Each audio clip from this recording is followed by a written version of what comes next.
नमस्कार मित्रांनो, काल मनोज जरांगे पाटील यांनी पत्रकार परिषद घेतली आणि देवेंद्र फडणवीस यांना विधानसभेला पराभूत करू अशी भीमगर्जना केली।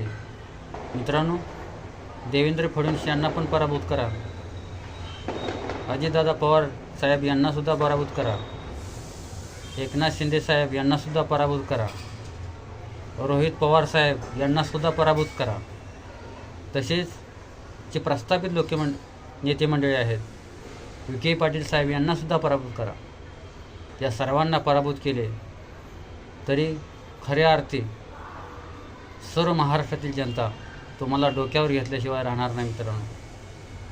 त्यामुळे मनोज जरांगे पाटील यांनी अवश्य सर्व प्रस्थापित नेते मंडळींना पराभूत करावे, तरच महाराष्ट्रातील जनता खरे नेतृत्व स्वीकारेल मित्रांनो।